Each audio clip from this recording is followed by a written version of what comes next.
प्रिय साथियों, भाई बहनों, आप सभी का ब्लू प्लेनेट स्टडीज पर स्वागत है। काफी कुछ टेक्निकल इशू के कारण मैं वीडियो नहीं बना पाया, इसके लिए क्षमा चाहते हैं। हम लोग कर क्या रहे थे यार, हम लोग है सो पिछली कक्षा में हम लोगों ने पेपर 2 का अर्थात अगर बात कर ले सहायक आचार्य भर्ती, पेपर 4 का जिनका भी सामाजिक विज्ञान था और उसमें से जो 3 पेपर लेना था और उसमें से जो भी ज्योग्राफी रखे होंगे, भूगोल जिनका पेपर होगा, उसका पहला टॉपिक आपको मैंने इंट्रोडक्शन के रूप में बताया होगा। आज की क्लास जो मेरा मुख्य फोकस है, ये टॉपिक है आप सभी के लिए और एक आसान सा टॉपिक होगा और वो टॉपिक होगा आप सभी के लिए पृथ्वी की उत्पत्ति से संबंधित निहारिका परिकल्पना क्या है।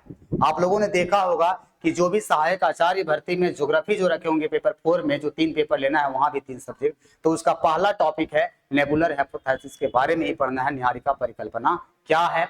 और उसके साथ साथ अगर टीजीटी का भी आप आगामी जो भर्ती 2024 में जेएसएससी के द्वारा जो आने वाला है 20,000 प्लस भर्तियां, तो उसमें भी पेपर 2 जिनका भूगोल होगा उसका पहला टॉपिक सेम है। तो दोनों को कंबाइंड के रूप में देखते हुए आज का ये टॉपिक है आप सभी के लिए। और चैनल पे नए होंगे तो सब्सक्राइब जरूर कीजिएगा, ठीक है, और कमेंट जरूर दीजिएगा अपना कि जहां भी कुछ आपको सुधार करने की आवश्यकता होगा, जो भी सजेशन दीजिएगा, आप सभी के लिए हम ऐसो तत्पर हैं। पिछली कक्षा में जो 20 मिनट का आपको वीडियो मैंने दिया था, प्रोवाइड जो करवाया था आप सभी के लिए, उसमें से आप सभी ने ध्यान दिए होंगे कि पृथ्वी संबंधित आपको परिकल्पनाएं, अवधारणा, सारा कुछ मैंने बता दिया था। परिकल्पना का अर्थ क्या होता है, यदि आप नहीं देखे होंगे तो डिस्क्रिप्शन में जाइएगा, आपको लिंक मिल जाएगा पहला वीडियो का, समझे। उसके साथ साथ हम लोगों ने देखा था कि पृथ्वी की उत्पत्ति से संबंधित 2 थ्योरियां हैं, आरंभिक अर्थात ओल्ड थ्योरी और मॉडर्न थ्योरी, आधुनिक सिद्धांत। आरंभिक सिद्धांत भी हमारा है सो 2 पर आधारित है और वो 2 थ्योरी है, एक है अद्वैतवादी जिसे एक तारक संकल्पना कहा जाता है और दूसरा होता है द्वैतवादी जिसे द्वैत तारक संकल्पना के नाम से भी जानते हैं, ठीक है। उसके अलावा अद्वैतवादी में ही सब आपको बहुत कुछ मैंने बताया था, आपके साथ चर्चा किया था, जैसे कांटे द बफन का है, फ्रांसीसी विज्ञान के थे इमैनुअल कांट, रॉस है, लॉगरियर है, लाप्लास, फ्रांस, ये सब जितने भी साइंटिस्ट है इनको एक एक करके हम लोग पढ़ने वाले थे। ये तारक में ये सारे कुछ, एमलिन मोल्टर का गेहानु परिकल्पना, जिन जैफ्रे का, ये सारा कुछ परिकल्पना हम लोगों ने है सो हम लोगों को है सो देखना था।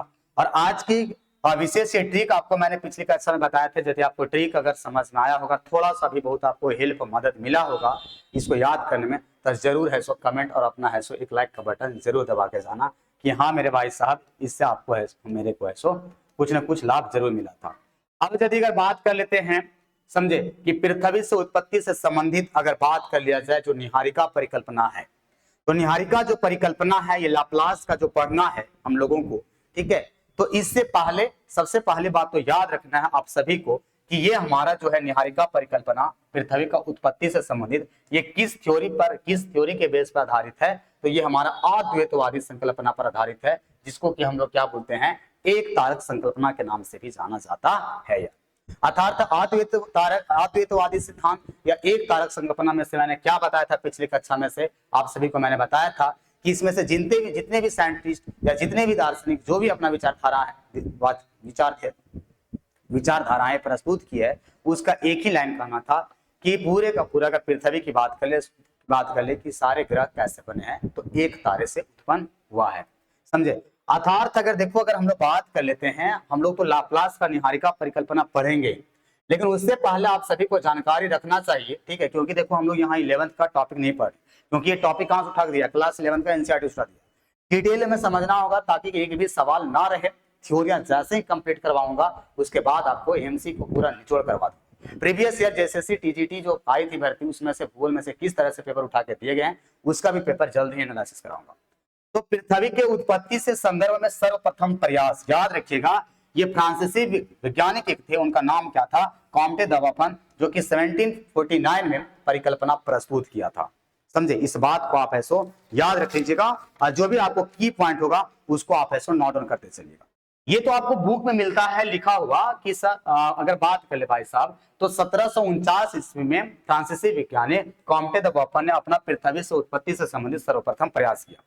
लेकिन इससे पहले भी आप याद रखिएगा, समझे, कि एक और विद्वान थे और उनका, इससे पहले आपको मैं बता देना चाहता हूं, एक और विद्वान थे 1734 ईस्वी में, और वो कहां के रहने वाले थे, स्वीडन के रहने वाले थे। और स्वीडन के जो रहने वाले थे 1734 ईस्वी में, उनका नाम क्या था, स्वीडनबोर्ग, याद रखिएगा उनका नाम क्या था, स्वीडनबोर्ग नाम था। और ये जो स्वीडनबोर्ग थे समझे, ये स्वीडन के रहने वाले थे और इन्होंने भी जो अपना विचारधारा प्रस्तुत किया था, ये विचारधारा इन्होंने प्रस्तुत किया था निहारिका से संबंधित थी। समझे, याद रखिएगा, इनका भी विचारधारा जो प्रस्तुत था वो निहारिका से संबंधित था। अब कई सारे के अंदर डाउट आ रहा होगा कि निहारिका क्या है सर, ठीक है, या निहारिका क्या है भाई, आप बता दो। समझे, नेबुलर कहते हैं किसे, तो सीधा सा एक लाइन में समझना, ठीक है, कि जो हमारा एक प्रकार से असंख्य गैसों का जो एक बादलों का समूह था, जिसमें से एक प्रकार से हाइड्रोजन और हीलियम गैस थे, ठीक है, जिसमें हमारे ब्रह्मांड बन रहे थे, ठीक है, तो असंख्य हीलियम और हाइड्रोजन जैसे गैसों का बादलों का जो समूह था, तो वो असंख्य हल्के गैसों का एक प्रकार से बादलों जैसा जो आकार था, वही हमारे क्या थी, निहारिका थी। उसी से संबंधित थ्योरियां प्रस्तुत की गई है, इस बात को आप याद रखना।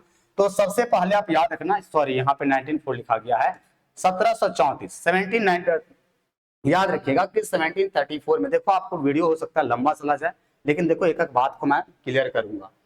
1734 में सबसे पहला स्वीडन के स्वीडनबोर्ग जो कि निहारिका से संबंधित एक परिकल्पनाएं अपने बुक में प्रकाशित करती हैं, लेकिन ये उतने चर्चे नहीं रहे, ठीक है, इनकी ज्यादा विचारधारा आगे नहीं बढ़े और इसी से प्रभावित होकर के, समझे, आगे जाकर के काउंटे द बफन 1749 ईस्वी में अपनी परिकल्पना है सो प्रस्तुत किए।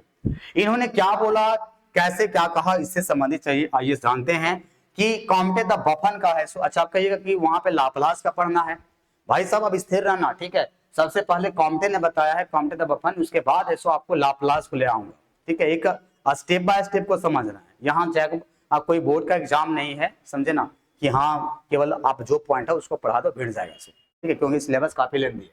तो इन्होंने माना अपना, इसकी मान्यताएं देखेंगे, इसकी आलोचनाएं भी देखेंगे, उसके बाद आपको फिर हम ऐसो आगे ले चलेंगे लाप्लास का।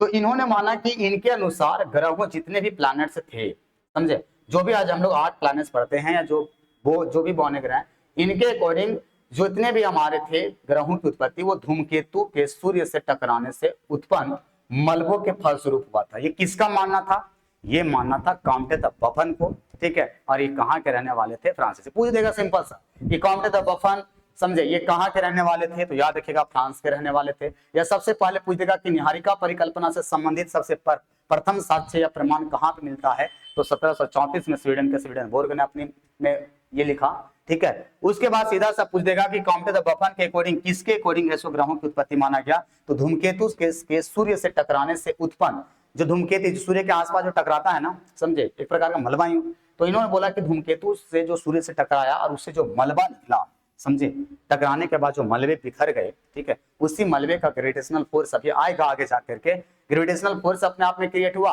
आगे जाकर के अगर बात कर लिया जाए तो इसी पर आधारित किसका निर्माण हो गया, एक प्रकार से पूरे का पूरे ग्रहों का निर्माण हो गया।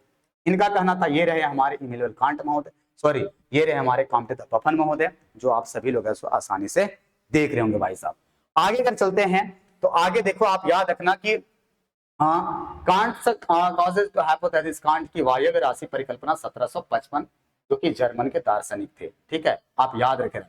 इमैनुअल कांट महोदय का, इनका क्या मानना था, ठीक है, अभी लाप्लास भी आएगा। इसी से प्रभावित होकर के आप सभी लोग याद रखिएगा कि इसी से प्रभावित कौन हुआ था, कि अगर इसी से प्रभावित कौन हो गए थे, तो इसी से प्रभावित हुआ था इमैनुअल कांट महोदय। अब इमैनुअल कांट का क्या मानना था, काउंटे द बफन से ही प्रभावित आगे जाकर के इन्होंने हुआ। तो ये जो हमारे थे, याद रखिएगा, इनका जो मानना था, जर्मन के जो दार्शनिक, ठीक है, वायव्य राशि परिकल्पना। पूछा गया था पिछली बार टीजीटी में से कि वायव्य राशि परिकल्पना किसके द्वारा प्रस्तुत किया गया था। आप लोगों को मैंने ट्रिक भी आपको मैंने बता चुका हूं, इस बात को आप याद रखिएगा। अब इनका क्या कहना था वो समझिएगा, ठीक है, क्योंकि इनकी ही मान्यताएं पढ़नी है, उसके बाद आपको लाप्लास का पढ़ना है। पूरी तरीके से देखना, वीडियो थोड़ा सा लंबा हो सकता है, लेकिन जितने भी निहारिका परिकल्पना से संबंधित जो भी साक्षर प्रमाण जो भी विद्वान या दार्शनिक ने प्रस्तुत किए हैं, आपको हम जल्द पूरी तरीके से डिटेल में समझाने का प्रयास करेंगे। सबसे पहला इनका मानना क्या था कि इस परिकल्पना में न्यूटन के गुरुत्वाकर्षण नियम पर आधारित था तथा गणित के गलत नियमों पर आधारित था। समझे, इनकी मान्यताएं जो भी मान्य थी वो आप समझना कि इन्होंने क्या बोला। सर जी, वायव्य राशि परिकल्पना जो इन्होंने प्रस्तुत किया, समझे, एक प्रकार से कि ग्रह कैसे बने, तो उन्होंने बताया कि यह परिकल्पना न्यूटन के गुरुत्वाकर्षण शक्ति नियम पर आधारित थे। अब ग्रेविटेशनल फोर्स सभी लोग जानते हैं कि किसी पदार्थ का जो अपनी ओर आकर्षित करने का जो ताकत होता है, सर जी, ठीक है, लेकिन गणित के नियमों के पर गलत आधारित था, इस बात को याद रखना।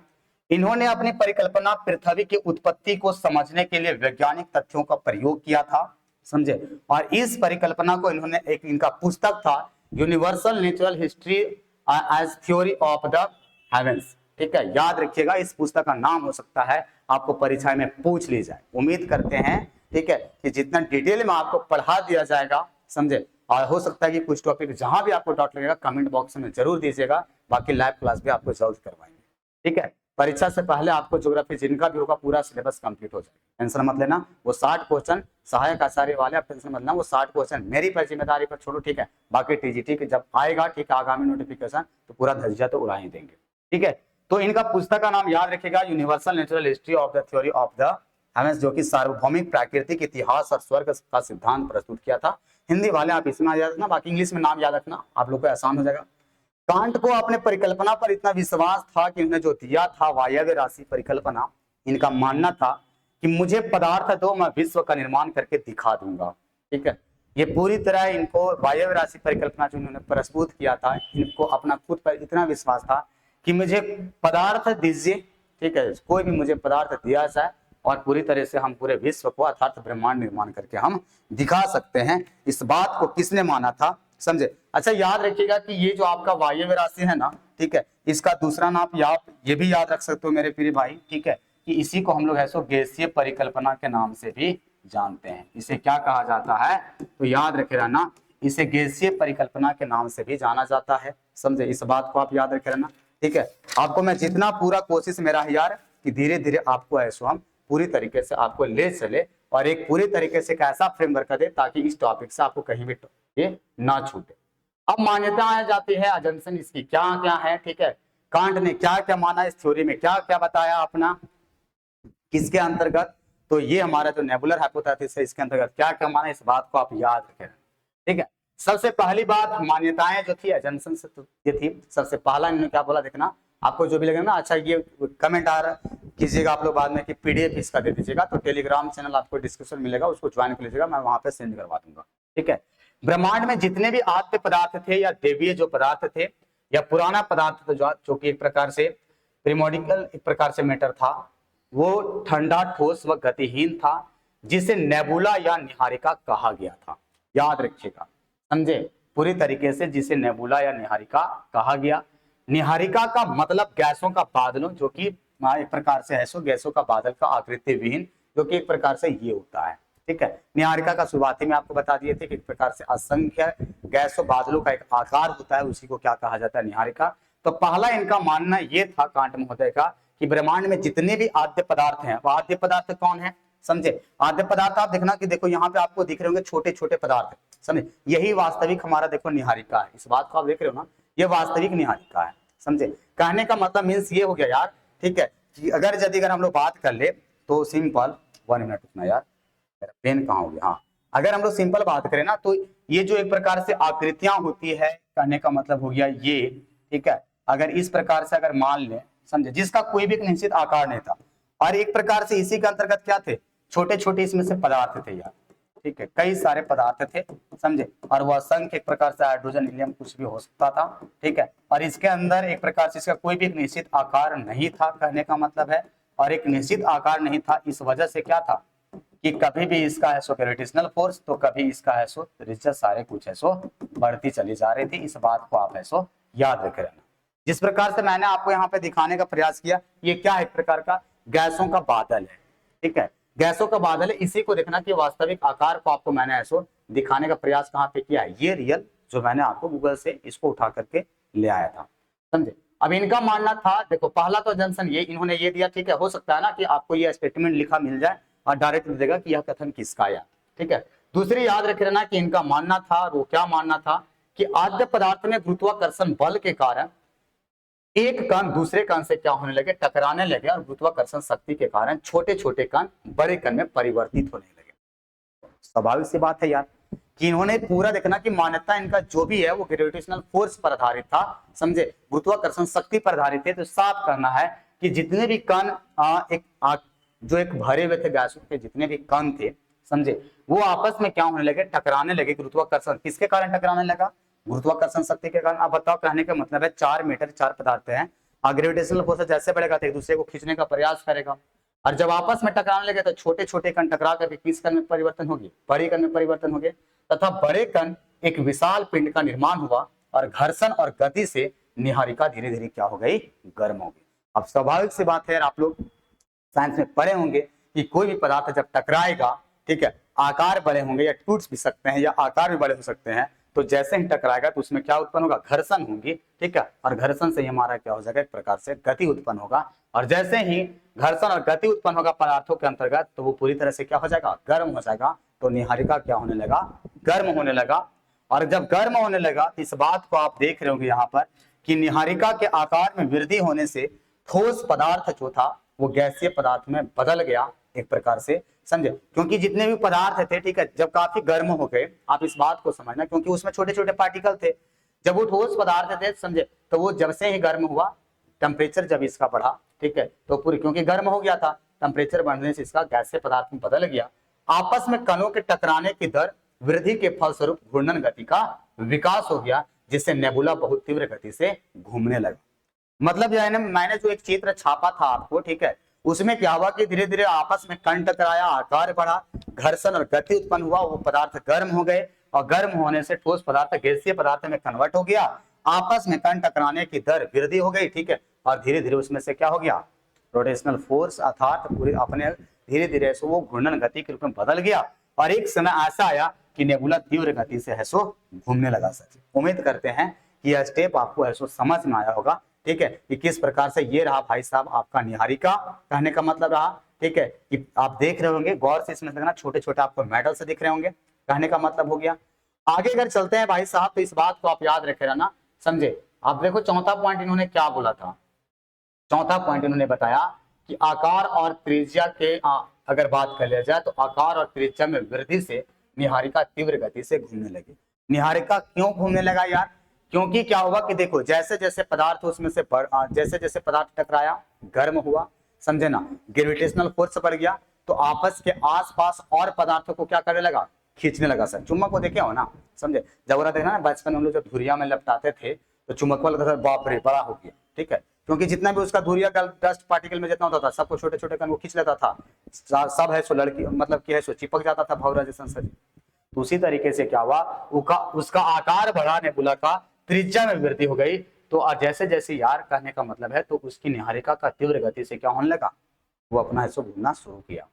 कांट के अनुसार निहारिका के तीव्र गति घूमने के फलस्वरूप अब केंद्रीय बल अभिकेंद्रीय बल से अधिक हो गया। अब यहाँ पे टर्मोलॉजी आया कि सर सेंट्रीफ्यूगल आप देख रहे होंगे और एक है सेंट्रीपेटल, ठीक है, कि क्या होता है, देखो सीधा सा याद रखे रहना, कहा गया अब केंद्रीय बल, अब का मतलब होता है ऊपर, मतलब केंद्र से बाहर की ओर बल लगना, ठीक है, और अभिकेंद्रीय बल का मतलब ये हो गया कि अभिकेंद्रीय बल का मतलब हो गया बाहर से अंदर की ओर लगना सर, ठीक है, बाहर से। अब इसको ट्रिक में याद रखना, कभी कंफ्यूजन मत हो जाना। अभिकेंद्रीय में सबसे पहला शब्द कौन है, अभिनंदन में क्या होता है, स्वागत होता है, मतलब लोग सामने आते हैं, तो याद रखे रहना कि अभिकेंद्रीय बल का मतलब हो गया बाहर से अंदर की ओर, अपकेंद्रीय बल हो गया सर जी अंदर से बाहर की ओर।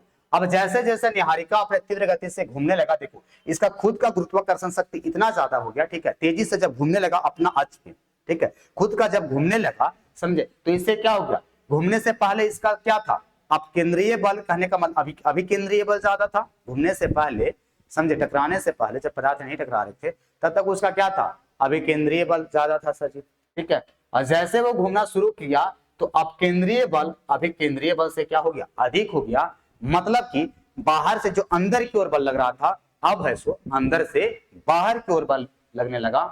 अंततः अब केंद्रीय बल द्वारा गर्म घूमते हुए निहारिका को गोल आकार से 9 छल्ले अलग हो गए सर जी, ठीक है, और याद रखिएगा ये जो 9 छल्ले अलग हुए जो बाद में ठंडा होकर घनीभूत होकर के किसका निर्माण किया, ग्रहों का अर्थात प्लैनेट्स का सर जी फॉर्मेशन हुआ, समझे। मतलब कि इस थ्योरी में से ये आपको बताया गया है कि अब केंद्रीय बल के द्वारा जैसे ही अगर बात कर लिया जाए, अब केंद्रीय बल जैसे ही लगा ज्यादा जोर से तो गर्म घूमते हुए निहारिका धीरे धीरे एक प्रकार से गोल आकार में बदल गया और 9 छल्ले अलग हुए थे और आगे जाकर के ठंडा होकर के घनीभूत का मतलब क्या हो गया, बड़ा यार घनाभ के आकार के जैसा, ठीक है, और ग्रहों का निर्माण किया। मौलिक निहारिका का अपशिष्ट भाग ही क्या कहलाया, सूर्य कहलाया सर। मौलिक भाग का मतलब क्या है समझना, जैसे मान के चलो एक प्रकार से इसको ऐसा समझना कि ये अभी निहारिका है यार, ठीक है। अब इसी से क्या हुआ कि 9 छल्ला है सो 9 भाग में टूट गया, और बीच में जितने भी बच गए लास्ट में पार्ट, ठीक है, बीच में जितने भी लास्ट में पार्ट बच गए वही क्या कहलाया, केंद्र का भाग है। सो जो मूल तत्व इसका था, बीच वाला जो सेंटर वाला पार्ट था वो सूर्य कहलाया, और बाकी जितने भी 9 छल्ले बाहर निकले उसी से क्या हो गया, प्लैनेट्स का है सो निर्माण हो गया। समझे, आप देख रहे होंगे पूरी तरीके से, समझे। ये आपको यहाँ पे दिखाने का मैंने प्रयास किया है। बीच में देखो ये सनलाइट रहा, ठीक है, और ये सारे आपको प्लैनेट्स आपको ऐसे यहाँ पर दिखाई दे रहे होंगे। बाकी ये गति मोशन दिखाया गया है, समझे, कि देखो यहाँ पे देखना ना कि अब केंद्रीय बल बाहर की ओर है, अभी केंद्रीय बल क्या हो रहा है, एक प्रकार से अंदर की ओर लग रहा है। सर मैंने समझाने के लिए कि अब केंद्रीय और अभी केंद्रीय बल क्या होता है वो, और 9 छल्ले कैसे डिवाइड हुआ उसके बारे में मैंने ऐसा समझाने का आपको ऐसा प्रयास किया हूँ, ठीक है। आपको यदि कहीं भी डॉट होगा तो एक बार जरूर आप कमेंट करने का प्रयास कीजिएगा कि हाँ भाई साहब यहाँ पे आप ऐसा एक बार फिर से हमें दे दीजिएगा। अब बात आ जाता है कि आपत्तियां, आलोचनाएं या कमियां या सीमाएं, क्रिटिसिज्म एंड इसका लिमिटेशन, समझे क्या है सची। क्योंकि देखो जब थ्योरियां पढ़ा जाता है ना किसी का भी, जब हम लोग हाइपोथेसिस पढ़ते हैं, परिकल्पनाएं, सिद्धांत की बात करते हैं, तो उसकी वो सिद्धांत एक मान्यताएं पर आधारित रहती है, ठीक है, और उसके साथ साथ चाहे कोई भी यार दुनिया में कोई भी रिसर्च किया है उसको आलोचना करने वाले लोगों का कमी नहीं। तो उसी तरीके से जिस तरीके से हम लोग भी कितना अच्छा बेहतर क्यों ना कार्य कर ले, आलोचना करने वाले लोग मिलेंगे ही, ठीक है। उसी तरीके से जब कांट महोदय आपने ये पूरी तरीके से प्रस्तुत किया तो इसकी आलोचनाएं या सीमाएं इसको एक प्रकार से दिया गया। आइए देखते हैं कि क्या था इसकी आलोचनाएं और सीमाएं। बहादुर, सबसे पहला इन्होंने बताया ब्रह्मांड में आद्य पदार्थ के निर्माण का स्रोत क्या है। सबसे पहला आलोचना, जैसे आगे जाकर के कौन आया, अब कहेगा कि आप अभी तक लाप्लास की चर्चा नहीं किए हैं, इसी के आधार पर तो आगे जाकर के लाप्लास ने फिर से संशोधित निहारिका परिकल्पना प्रस्तुत किया है। मतलब देखेंगे अगली कक्षा में हम लोग, समझे, कि लाप्लास क्या बताया। पहला बात समझे, इससे पहला वीडियो एक गया था वो आप देख लीजिएगा, डिस्क्रिप्शन में आपको लिंक दे दूंगा, ठीक है, तभी आपको समझ में आएगा कि चल क्या रहा है। अद्वैतवादी सिद्धांत के अंतर्गत सबसे पहला काम के दफन, उसके बाद इमेनुअल कांट को हम लोगों ने चर्चा कर रहा है। तो सबसे पहला आगे जाकर के जो लाप्लास महोदय था, ठीक है, इनका कहना था भैया कि जो आप बताए हो कि आद्य पदार्थ थे जो आगे जाकर के टकराने लगे, ठीक है, जिससे गति उत्पन्न हुई, तो आप सबसे पहले ये बताओ कि वो ब्रह्मांड में जो आद्य पदार्थ थे उसका निर्माण का स्रोत क्या है, उसका कोई मिलता है सोर्स, नहीं मिला, सबसे पहला आदमी यहाँ फंसा। दूसरा, यह पद्धति ब्रह्मांड में कहां से आया, ठीक है, ब्रह्मांड में ये सारे आए कहां से, गतिहीन पदार्थों में गति कैसे उत्पन्न हो गया, समझे, क्योंकि जब तक किसी पर घर्षण, मतलब जब तक किसी पर बल नहीं लगाया जाएगा, ठीक है, आप कहिएगा कि आपने तो बताया था अभी केंद्रीय बल और अब केंद्रीय बल, वो तो बाद में लगी थी, लेकिन उन्होंने कैसे बताया, कोई भी पदार्थ को सबसे पहले मान के चलो कि हम यहाँ पे खड़ा है सर जी, हमको यहाँ जाना होगा, जब तक हमारे पर बल नहीं लगेगा तब तक क्या हमारा स्थान परिवर्तन हो जाएगा, नहीं ना हो सकता है, बिल्कुल नहीं हो सकता है। तो गतिहीन पदार्थ जितने भी थे, समझे, उसमें से गति कैसे उत्पन्न हुआ, एक इस तथ्य पर आलोचना की गई भरपूर रूप से सर जी, ठीक है। और उसके साथ साथ चौथा इसका क्रिटिसिज्म ये किया गया कि पदार्थ के टकराव अलग अलग गति में अलग अलग दिशाओं में हो रहा था, समझे, क्योंकि जितने भी पदार्थ थे कोई एक दिशा में तो नहीं हो रहा था, ठीक है। तो इन्होंने इनका ये भी आलोचनाएं की गई कि जितने भी पदार्थ थे मेटल थे, ठीक है, एक प्रकार से, तो पदार्थ की जो भी टकराव हो रहा था वो अलग अलग गति से हो रहा था और अलग अलग दिशा। अब स्वाभाविक सी बात है, अलग अलग गति से जैसे होगा, मान के तो झटका नहीं देखते हैं, जिससे गाड़ी पे चलते हैं, कभी ब्रेक वाला नहीं हुमैच के मार दिया आगे वाला, कभी तनिक मिला के मारे, कभी पिछले हुमैच के दे दिए, तो जो पिछला आदमी बैठल रहेगा और हमेशा बताओ आगे पीछे वाला के गति रहेगा, नहीं रहेगा, कभी हो सकता है आगे मिलेंगे तो हो सकता है पीछे वाली बैठले ही आगे फेंका जाएगी। आप समझ गए होंगे, समझे। तो मेरा कहने का मतलब है पदार्थ का टकराव अलग अलग गति से अलग अलग दिशाओं में हो रहा था, किंतु टकराने की वजह से घूर्णन गति कैसे फिर उत्पन्न हो गया था, समझे। कहने का मतलब है कि जब गति अपने अक्ष पर जब वो घूमना प्रारंभ किया, समझे, मानना इसका ही था ना कि घूर्णन गति जब प्रारंभ हो गया, समझे, तो कहने का मतलब है यार कि पदार्थ में जब भी टकराव होगा, अगर उसकी गति एक समान नहीं है, अगर दिशा एक समान नहीं है, तो बताओ क्या घूर्णन गति प्रारंभ हो सकता है, नहीं हो सकता है, क्योंकि दोनों क्या थे, डिफरेंस थे सर जी, ठीक है।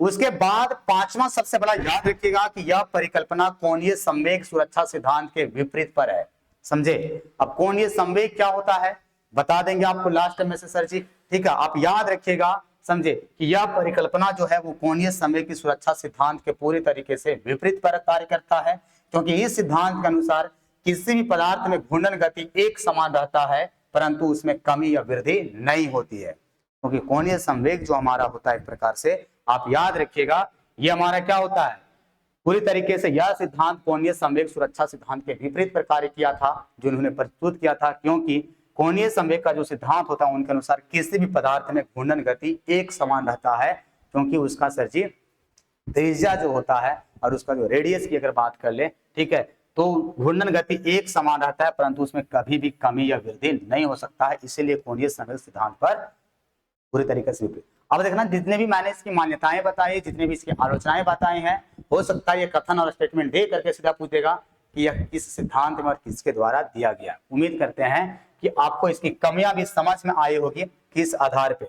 अब देखो कि कोणीय संवेग की अगर बात करें ना, तो कोणीय संवेग क्या होता है सर जी, समझे। एंगुलर मूवमेंट्स क्या होता है, कहने का मतलब ये हो गया एक प्रकार से वेग की वह दर होता है जिससे कोई भी वस्तु गति करता है ना, ठीक है, तो जो गति करने का जो दर होता है उसी को हम लोग क्या कहते हैं, वेग बोला जाता है, समझे। तो सिंपल याद रखना कि जिस पर एक वस्तु या कण का एक निश्चित समय अवधि में एक केंद्र या एक विशिष्ट बिंदु के चारों ओर घूम रहा है, इसी घूर्णी वेग को भी घूर्णी वेग के नाम से भी जाना जाता है। जैसे कि मान के चलो हम सेंटर पर हैं, ठीक है, जो हम एक निश्चित रूप से घूम रहे हैं सर जी। अब बताओ, समझे, ये तो हमारा सेंटर पार्ट हो गया, बाकी ये क्या हो गया, हमारा परिधि हो गया सर जी, कहने का मतलब हो गया, समझे। अब बताओ, जैसे अगर हम घूमेंगे, समझे, तो बताओ दूरी तो सिंपल मान के चलो हम यहाँ खड़ा हो गए, यहाँ खड़ा हो गए, यहाँ खड़ा हो गए, तब ना हमारा सामान्य गति होगा, समझे। लेकिन बताओ अगर धुने समय जैसे धुनाटी धो रहा है होलिया में, समझा। अब देखना, अगर किसी कारण से यार आप इस बात को सक्षम होंगे, ठीक है, कि कभी मान के चलो अचानक घुमा दो और कभी सही फिर उल्टा घुमा दो, तो देखना कि कभी है तो थोथना मार के चोट लगता था, समझे। तो कोणीय संवेग वही कहता है कि वेग का वह दर जिस पर एक वस्तु या कण का एक निश्चित समय अवधि में एक केंद्र या एक विशिष्ट बिंदु से चारों ओर घूम रहा है, समझे। लेकिन उन्होंने क्या बताया था, समझे, कि दूरी तो एक समान नहीं था, समझे, और गति भी एक समान नहीं था, जबकि कोणीय संवेग क्या कहता है, दोनों हिस्सों समान होना चाहिए भाई साहब, ठीक है। जैसे कि देखना यहाँ पे आपको दिख जाएगा कोणीय संवेग का, देखो इस सूत्र कैसे निकलता है सर जी, एल बराबर एम वी आर होता है। एल का मतलब हो गया लॉग, समझे, एंगुलर मूवमेंट, समझे। एम का मतलब मास, द्रव्यमान या जिस वस्तु का भार होता है सर जी। वी का मतलब वेलोसिटी, गति या वेग, और आर का मतलब रेडियस या त्रिज्या, जिसे अर्धव्यास कहते हैं।